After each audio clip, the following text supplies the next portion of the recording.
नमस्कार दोस्तों, एक बार फिर से आप सभी का हार्दिक स्वागत है। गुड इवनिंग, शुभ संध्या। कैसे हैं आप लोग? एक बार फिर से मैं आपके सामने उपस्थित हुआ हूं एक महत्वपूर्ण शीर्षक लेके। यहां से भी प्रश्न पूछे जाने की संभावना आपकी ज्यादा रहती है। राज्यपाल द गवर्नर,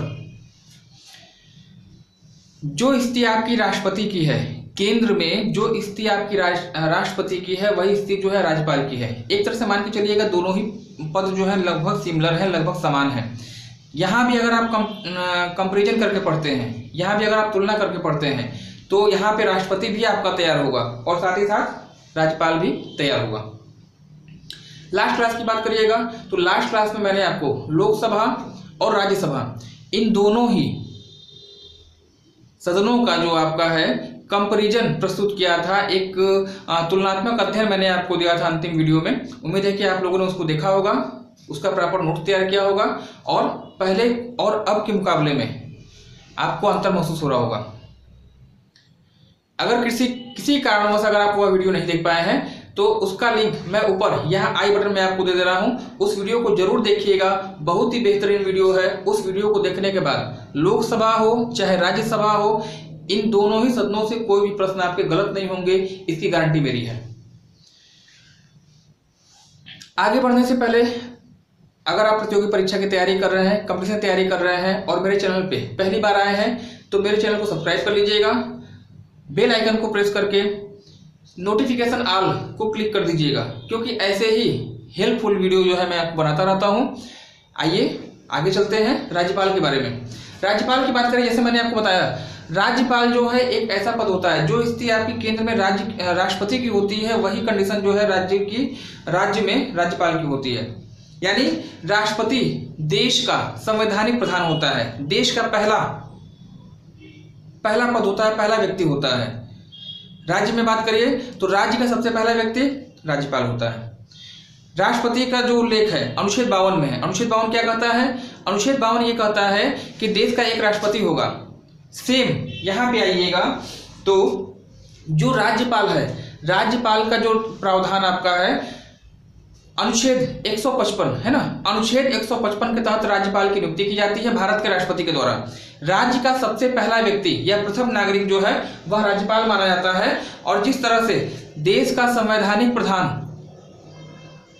राष्ट्रपति होता है, वैसे ही जो है किसी राज्य का संवैधानिक प्रधान आपका राज्यपाल होता है।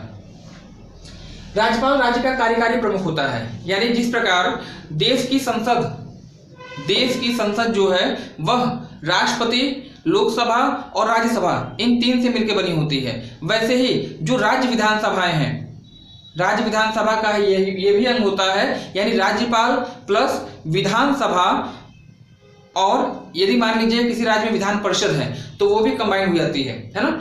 यानी संसद के 3 पार्ट, राष्ट्रपति, लोकसभा और राज्यसभा। राज्य विधानमंडल के 3 पार्ट, एक तो आपका राज्यपाल हो जाएगा, एक विधानसभा हो जाएगा, और अगर मान लीजिए विधान परिषद है तो वो भी आपका इंक्लूड उसमें हो जाएगा। बहुत हद तक राष्ट्रपति अगर एक बार आपने पढ़ लिया है तो राज्यपाल में बहुत ज्यादा दिक्कत आपको नहीं आएगी। सेम टू सेम जो कार्य, जो शक्तियां आपकी राष्ट्रपति की होती हैं वही राज्यों में राज्यपाल की होती है। थोड़ा सा प्रैक्टिस कर देख लेते हैं, थोड़ा कंपैरिजन करके पढ़ा जाएगा। दोनों को अगर कंपैरिजन करके पढ़िएगा राष्ट्रपति राज्यपाल को, तो कोई प्रश्न आपका गलत होने की संभावना आपकी नहीं रहेगी, है ना। हमने आपको बताया कि राज्यपाल जो है राज्य का कार्यकारी प्रमुख होता है और इसकी नियुक्ति अनुच्छेद 155 है ना, अनुच्छेद 155 के तहत जो है इसकी नियुक्ति की जाती है। और कौन करता है? तो भारत का राष्ट्रपति, है ना। भारत के राष्ट्रपति के द्वारा अनुच्छेद 155 के तहत विभिन्न राज्यों के राज्यपाल की नियुक्ति की जाती है। और यह कार्य किसकी सलाह पे होता है? बताने की जरूरत नहीं है, प्रधानमंत्री और मंत्रिपरिषद की सलाह पर। अगर राज्यपाल की अर्हता की बात करिए, अर्हता कहिए, योग्यता कहिए, बात आपका वही है। जो एलिजिबिलिटी आपकी राष्ट्रपति की है, नियर अबाउट वही एलिजिबिलिटी आपकी यहाँ भी है। स्पेशली आयु सीमा की बात करिएगा, देखिए वह भारत का नागरिक होना चाहिए। भारत का नागरिक होना चाहिए तो लगभग हर संवैधानिक पद में ये चीज कही गई है कि भारत का नागरिक होना चाहिए। और जिस प्रकार राष्ट्रपति पद के लिए न्यूनतम आयु सीमा निर्धारित की गई है, कितने वर्ष? 35 वर्ष। तो यहाँ भी आपका राज्यपाल के लिए भी जरूरी क्या होगा कि न्यूनतम आपका 35 ईयर्स आपका होना चाहिए। मैक्सिमम आयु सीमा का कहीं भी उल्लेख नहीं है ना। अभी तक मैंने क्या बताया कि राष्ट्रपति के द्वारा इसकी नियुक्ति की जाती है, राज्यपाल की नियुक्ति की जाती है अनुच्छेद 155 के तहत। और जो इसकी योग्यता का उल्लेख है अनुच्छेद 157 में है। अनुच्छेद याद करते चलेगा, कभी कभी एग्जाम में अनुच्छेद पूछे जाते हैं, है ना। 155 में नियुक्ति किसके द्वारा? राष्ट्रपति के द्वारा। 157 में जो है इसकी योग्यता का उल्लेख है। योग्यता में क्या कहा गया है कि भारत का नागरिक होना चाहिए और न्यूनतम आयु जो है 35 ईयर्स आपकी होनी चाहिए। कार्यकाल की बात करिएगा तो कार्यकाल 156 में 156(1) और 156(2) ये दोनों याद रखिएगा। 155 में नियुक्ति है, 157 में योग्यता है, 156 आपका जो है कार्यकाल संबंधित है। और अनुच्छेद 156(1) के अनुसार ये कहा जाता है कि जो राज्यपाल का कार्यकाल होगा वह राष्ट्रपति के इच्छा पर होगा, यानी राष्ट्रपति के प्रसाद पर्यंत होगा। ये ध्यान रखिएगा। प्रसाद पर्यंत का मैंने पहले भी एक्सप्लेनेशन आपको दिया था और आज भी दे रहा हूं। राष्ट्रपति के प्रसाद पर्यंत का मतलब ये मत समझिएगा कि जब तक राष्ट्रपति चाहे, जब तक राष्ट्रपति का कार्यकाल 5 वर्ष नहीं, ऐसा मत समझिएगा। राज्यपाल की नियुक्ति चूंकि राष्ट्रपति के द्वारा की जाती है तो राज्यपाल का कार्यकाल भी जो है उसके इच्छा पे होता है, यानी प्रसाद पर्यंत जब चाहे राष्ट्रपति जो है राज्यपाल को हटा सकता है। किसमें उल्लेख है? अनुच्छेद 156(1) में। तो ये तो बात आपकी हो गई नियुक्ति की, कार्यकाल की। कितना कार्यकाल होता है? तो राष्ट्रपति प्रसाद पर्यंत कार्य करेगा। और अगर त्याग पत्र की बात करिएगा तो त्याग पत्र जो है अनुच्छेद 156(2) के अनुसार राष्ट्रपति को अपना त्याग पत्र देता है। नियुक्ति भी राष्ट्रपति के द्वारा की जाती है, त्याग पत्र भी राष्ट्रपति को देता है।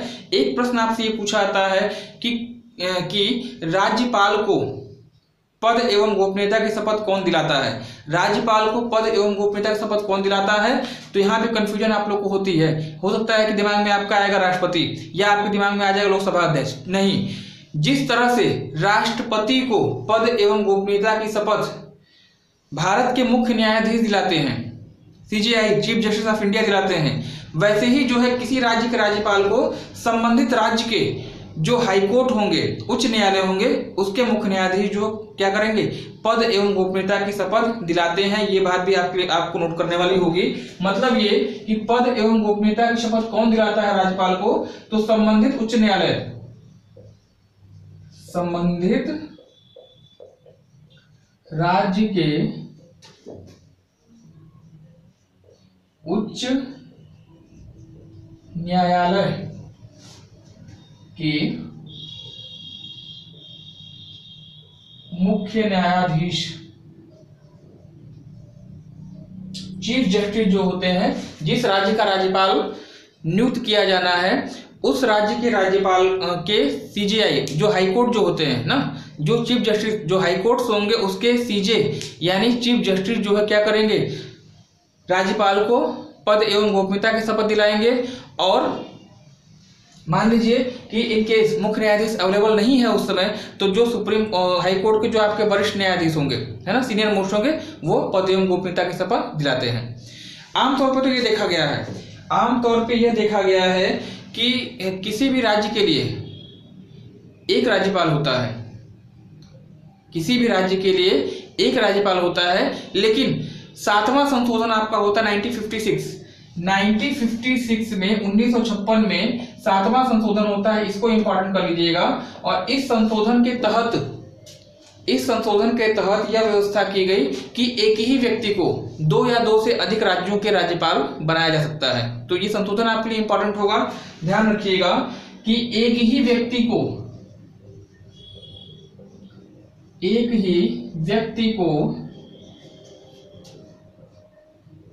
2 या 2 से अधिक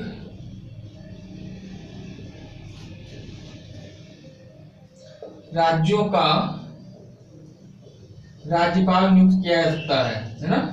एक ही व्यक्ति को 2 या 2 से अधिक राज्यों का राज्यपाल, जैसे मान लीजिए कि कोई व्यक्ति है, अभी कल्याण सिंह बहुत समय पहले अगर ध्यान रखें, हालांकि जब एक्सपायर नहीं हुए थे, तो कल्याण सिंह राजस्थान के भी राज्यपाल थे और हिमाचल प्रदेश के भी थे। कई ऐसे राज्यपाल आपको मिलेंगे जो जिनके क्षेत्र में, अधिकार क्षेत्र में कई राज्य आते हैं। तो ये 7वां संशोधन के बाद ये काम हुआ है। 7वें संशोधन 1956 के पहले क्या कंडीशन थी कि एक राज्य के लिए एक राज्यपाल होता था। 7वें संशोधन के बाद यह व्यवस्था की गई कि एक ही राज्यपाल को 1 से अधिक राज्य भी दिए जा सकते हैं। आपको याद रखना होगा, ये संशोधन का नाम है ना, तो ध्यान रखिएगा। अच्छा, राज्यपाल से संबंधित कुछ महत्वपूर्ण अनुच्छेद हैं, यहाँ से एग्जाम में क्वेश्चन आपसे बनते हैं, इसको ध्यान रखिएगा। कुछ तो मैंने स्टार्टिंग बता दिया है। 155 में इसकी नियुक्ति का प्रावधान है। 155 के तहत जो है राष्ट्रपति द्वारा जो है किसी राज्य के राज्यपाल की नियुक्ति की जाती है। पहली चीज 156 में जो आपका है कार्यकाल का उल्लेख है और इसके त्यागपत्र का उल्लेख है। 156 एक कार्यकाल और 156 दो त्यागपत्र किसको देता है। और 157 में जो है इससे संबंधित जो योग्यताएं हैं 157 में आपकी योग्यताओं संबंधी उल्लेख है। 3 तो मैंने आपको अनुच्छेद आपको बता दिए हैं। अब जो आपका कुछ ऐसे महत्वपूर्ण मैंने यहाँ नोट किया है, अनुच्छेद 161 है, अनुच्छेद 164 है, एक 165 है और एक आपका 113 है ना। तो ये 4 अनुच्छेद भी आपके संबंधित राज्यपाल से और यहाँ से भी प्रबल संभावनाएं होती हैं एग्जाम में प्रश्न पूछे जाने की, है ना। आपने राष्ट्रपति पढ़ा है, राज्यपाल पढ़ा है, दोनों कंपेयर करिए, दोनों चीजें आपकी समान खत्म हो जाएंगी, आसान हो जाएंगी, है ना। यहाँ पे मैं नोट इसलिए कर लेता हूँ क्योंकि इन चीजों के एक्सप्लेनेशन में आसानी हो जाती है। आसानी का मतलब क्या, जल्दीबाजी में कुछ चीजें, कुछ फैक्ट छूट ना जाए, क्योंकि जो व्यूअर मुझसे जुड़े हुए हैं, जो मुझे देख रहे हैं या मेरे ऊपर विश्वास कर रहे हैं, कोई फैक्ट उनसे बचना नहीं चाहिए। जल्दीबाजी में कभी कभी ऐसा होता है कि महत्वपूर्ण फैक्ट आप पर छूट जाता है, तो कुछ चीज़ों को यहाँ पे नोट करना पड़ता है ना। देखिए, राज्यपाल के संबंध में कुछ चीजें हैं, 4 अनुच्छेद मैंने आपको बताए हैं। अनुच्छेद 161, 164 है, 165 और 213 है ना। राष्ट्रपति को यहाँ कंपेरिजन में पढ़िएगा। अच्छा, राष्ट्रपति में आइएगा, एक था आपका अनुच्छेद 72। राष्ट्रपति मैंने आपको पढ़ाया है, अनुच्छेद 72 के अंतर्गत राष्ट्रपति क्या करता था, क्षमादान। अनुच्छेद 72 के अंतर्गत भारत के राष्ट्रपति को क्षमादान की शक्ति प्राप्त है। वह किसी व्यक्ति को की सजा में कमी कर सकता था या उसको माफ कर सकता था, यहां तक कि कितना भी दुर्दान व्यक्ति क्यों ना हो, उसे मृत्युदंड दिया गया हो, वो राष्ट्रपति उसको क्षमादान कर सकता है। किसके तहत, अनुच्छेद 72 के तहत। राज्यपाल की बात करिएगा, राज्यपाल को भी क्षमादान की शक्ति प्राप्त है। राज्यपाल को भी क्षमादान की शक्ति प्राप्त है और किसके तहत प्राप्त है, तो अनुच्छेद 161, ध्यान रखिएगा, पूछा आता है। राष्ट्रपति को क्षमादान की शक्ति प्राप्त है 72 के अंतर्गत, और अनुच्छेद 161 के तहत राज्यपाल को, विभिन्न राज्यों के राज्यपाल को क्षमादान की शक्ति प्राप्त है। वह सजा में कमी कर सकता है। अगर 10 साल की सजा है तो उसके विवेक पर 8 साल, 5 साल, 6 साल भी कर सकता है, सजा में कमी कर सकता है। राष्ट्रपति मृत्युदंड को भी माफ कर सकता है, लेकिन मृत्युदंड को माफ करने का अधिकार राज्यपाल को नहीं है। ये बात आपको ध्यान रखनी होगी।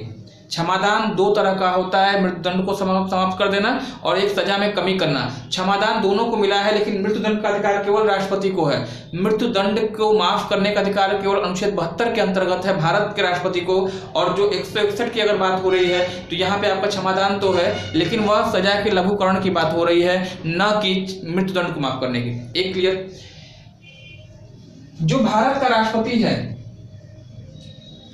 अनुच्छेद 53 में यह कहा गया है कि भारत का एक राष्ट्रपति होगा, समस्त कार्यपालिका शक्तियों का स्वामी होगा और इन शक्तियों का प्रयोग वह प्रधानमंत्री और मंत्रिपरिषद की सलाह से करेगा। और वहीं अनुच्छेद 74 कहता है कि प्रधानमंत्री और मंत्रिपरिषद की नियुक्ति भारत के राष्ट्रपति के द्वारा की जाएगी। 74 में है ना, यहाँ पे राष्ट्रपति को लेकर चल रहे हैं ताकि राष्ट्रपति भी यहाँ पर रिवीजन होता जाए, रिकॉल होता जाए, कंपैरिजन रहेगा दोनों। जो काम यहाँ पे है वही काम इधर है राज्यपाल के लिए। तो अनुच्छेद 74 कहता है कि भारत के राष्ट्रपति के द्वारा प्रधानमंत्री की नियुक्ति की जाती है, मंत्रिपरिषद की नियुक्ति की जाती है 74 के अकॉर्डिंग। यहाँ पे राज्य में आइएगा तो भारत के जो विभिन्न राज्यों के राज्यपाल हैं 164 अनुच्छेद 164 के तहत जो है मुख्यमंत्री की नियुक्ति करता है। मुख्यमंत्री की नियुक्ति, मुख्यमंत्री और मंत्रिपरिषद है ना,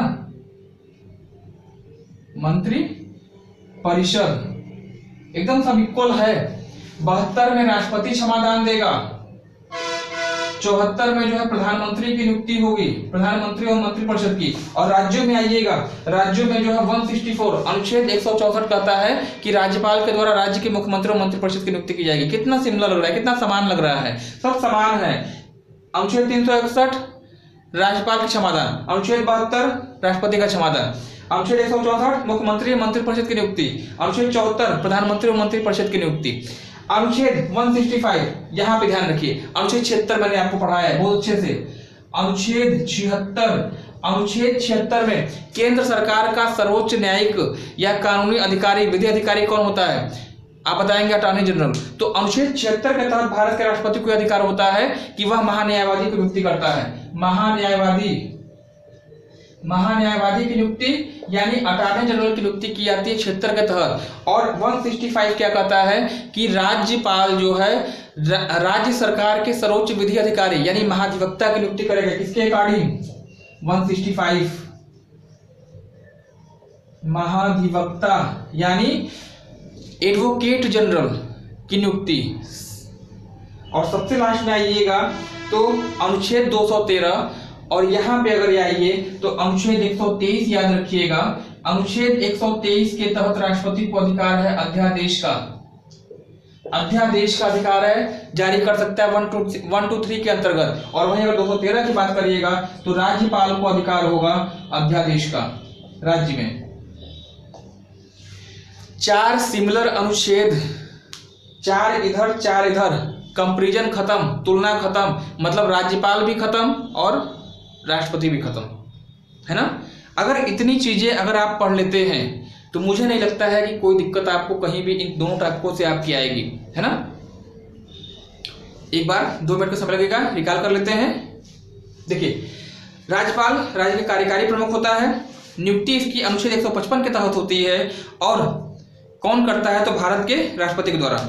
157 157 अनुच्छेद में राज्यपाल की योग्यताओं का, अर्हताओं का उल्लेख है। राज्यपाल बनने के लिए भारत का नागरिक होना चाहिए, न्यूनतम आयु 35 वर्ष आपकी होनी चाहिए।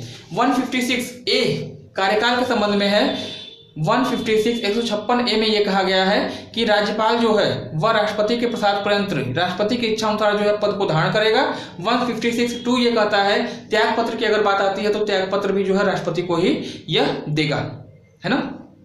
पद एवं गोपनीयता की शपथ, पद एवं गोपनीयता की शपथ कौन दिलाता है तो राज्यपाल को संबंधित राज्य के उच्च न्यायालय के मुख्य न्यायाधीश जो है पद एवं गोपनीयता की शपथ दिलाएंगे। और आरंभ में यह व्यवस्था थी कि एक राज्य में केवल एक ही राज्यपाल होगा, या एक व्यक्ति को, एक राज्यपाल को केवल एक ही राज्य दिया जाएगा। लेकिन 7वां संशोधन आपको याद रखना होगा 1956 में 7वां अमेंडमेंट आपका हुआ था। इसके अकॉर्डिंग ये कहा गया कि एक ही व्यक्ति जो है एक से अधिक राज्यों का राज्यपाल भी बन सकता है ना। 4 अनुच्छेद हमने आपको बताए हैं। अनुच्छेद 161 क्षमादान की शक्ति राज्यपाल की। 164 इसके द्वारा जो है मुख्यमंत्री और मंत्री परिषद की नियुक्ति करता है राज्यपाल। 165 आपका है महाधिवक्ता यानी एडवोकेट जनरल की नियुक्ति करता है। और 213 की अगर बात करिएगा तो अध्यादेश जारी करने की इसके अंदर जो है पावर दी गई है। 4 अनुच्छेद आपके हो गए। यहाँ पे राष्ट्रपति में हमने आपको बताई थी कि राष्ट्रपति के द्वारा